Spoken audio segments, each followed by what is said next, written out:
Raj TV நேயர்களுக்கு வணக்கம் and welcome to நடிகையர் திலகம் சாவித்ரி. நம்ம நிகழ்ச்சியில் சாவித்ரி அவர்களுடைய திரை பயணத்தை பற்றின சுவாரஸ்யமான விஷயங்கள்லாம் பார்த்துட்ருக்கோம். இன்றைக்கி நிகழ்ச்சியிலும் உங்களுக்காகவே இன்னும் பல அற்புதமான தகவல்லாம் காத்துட்ருக்கு. வாங்க நம்ம நிகழ்ச்சிக்குள்ளே போகலாம்.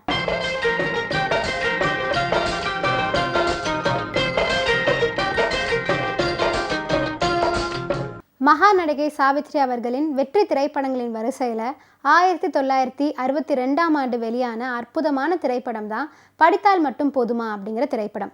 இந்த படித்தால் மட்டும் போதுமா திரைப்படத்தில் சிவாஜி கணேசன், கே பாலாஜி, சாவித்ரி, ராஜசுலோக்ஷனா ஆகியோர் முக்கியமான கதாபாத்திரங்களை நடிச்சிருக்காங்க.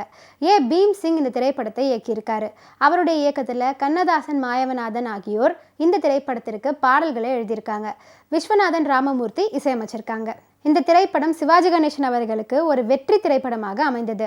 இந்த திரைப்படம் வங்காள மொழி திரைப்படமான நா என்ற படத்தின் தழுவலாகும். இந்த நா திரைப்படம் தராசங்கர் பாண்டியோபாத்யா எழுதிய நா என்ற வங்காள நாவலின் தழுவல் என்பது குறிப்பிட்டு சொல்ல வேண்டிய ஒரு விஷயம். இந்த திரைப்படத்தில் பாலாஜி, சிவாஜி கணேசன் ஆகியோர் அண்ணன் தம்பிகளாக நடிச்சிருப்பாங்க. தம்பி படிக்காதவன், அண்ணன் படித்தவன். இருவருக்கும் திருமணம் செய்யும் நோக்கத்துடன் தம்பிக்கு பெண் பார்க்க அண்ணனும், அண்ணனுக்கு பெண் பார்க்க தம்பியும் போவாங்க. பெண் பார்க்க போன இடத்துல தம்பிக்காக பார்த்த பெண் அண்ணனின் மனதை கவர்ந்து விடுகிறாள். அவளை அடைய திட்டம் போட்டு ஒரு மொட்டை கடிதம் எழுதி அதன் வழியே அதில் வெற்றியும் பெற்று விடுகிறான் அண்ணன். இருவருக்கும் திருமணம் நடந்து விடுகிறது. ஆனால் இதன் பின்னர் தம்பியின் வாழ்க்கையில புயல் வீசுகிறது. படிக்காதவனை அவனுடைய மனைவியே விரும்புவதில்லை.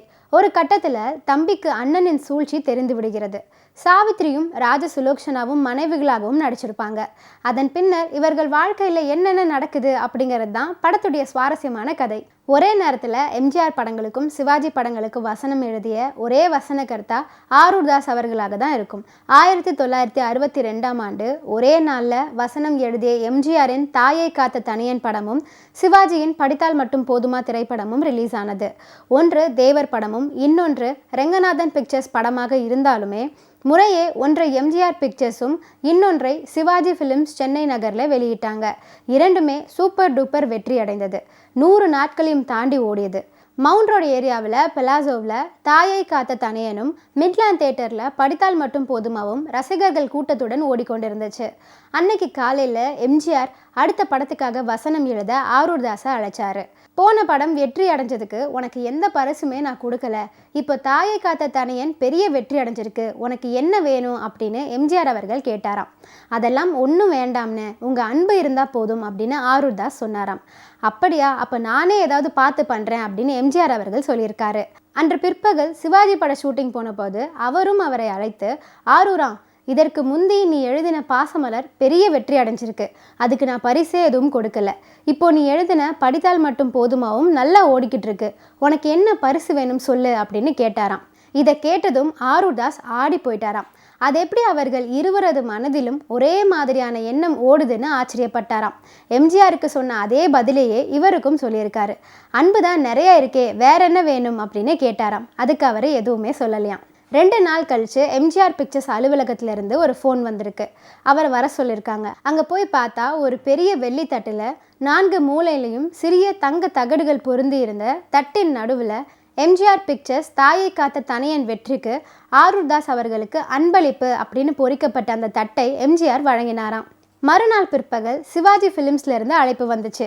அங்கே போய் பார்த்தா அங்கே சிவாஜி அவர்கள் 3 சவரன் எடையுள்ள உள்ளங்கையை விட அகலமான தங்கப்பதக்கம் ஒன்றை அவருக்கு அளிச்சிருக்காரு. அதில் சிவாஜி ஃபிலிம்ஸ் படித்தால் மட்டும் போதுமா 100வது விழா வெற்றி விழா என்று சிவாஜி ஃபிலிம்ஸ் எம்பலத்துடன் பொறிக்கப்பட்டிருந்துச்சான். அந்த 2 பரிசுகளையும் ஆரூர் தாஸ் அவரோட வீட்டு வரவேற்பறையில் ஷோகேஸில் பக்கம் பக்கமாக வச்சுருக்காரு. அதை தொலைக்காட்சியிலையும் காமிச்சிருக்காரு. அவற்றை பார்க்கும்போது அந்த பரிசுகளை விட அந்த 2 மேதைகளின் முகம்தான் அவருக்கு ஞாபகம் வரும் அப்படின்னு ரொம்ப பெருமையுடன் ஆரூர் தாஸ் ஒரு இன்டர்வியூவில் பதிவு பண்ணியிருக்காரு. பொன்னொன்று கண்டேன் அப்படின்னு தொடங்கும் அற்புதமான ஒரு பாடல் இந்த படித்தால் மட்டும் போதுமா திரைப்படத்தில் இடம் பிடிச்சிருக்கு. நண்பர்கள் இருவரும் பேசிக்கொள்வது போல அமைந்த பாடல் தான் இது. இருவரும் தாங்கள் பார்த்த பெண்ணை பற்றி பகிர்ந்து கொள்றாங்க. பிருந்தாவன சாரங்கா என்ற ராகம் எளிமையும் இனிமையும் நிறைந்தது. கண்ணதாசன் வரிகள். ஜாம்பவான்கள் டிஎம்எஸ் மற்றும் பிபிஎஸ் இணைந்து பாடியிருக்காங்க. டைனமிக்ஸ் அப்படின்னு சொல்லுவாங்க. அதாவது ஒரே வரியே வேறு வேறு பாவங்களுடன் இருக்கும். இந்த பாடல்ல இதனை இலகுவாக அனுபவிக்கலாம். மெல்லிசை என்பதற்கு எடுத்துக்காட்டே இந்த பாடல் தான். இன்னைக்கு நடிகர் திலகம் சாவித்திரி நிகழ்ச்சியில பல சுவாரஸ்யமான விஷயங்கள்லாம் நான் சொன்னேன். இதெல்லாம் கேட்டு ரசிச்சிருப்பீங்கன்னு நினைக்கிறேன். இந்த நிகழ்ச்சியை தொடர்ந்து பாருங்க. நன்றி, வணக்கம்.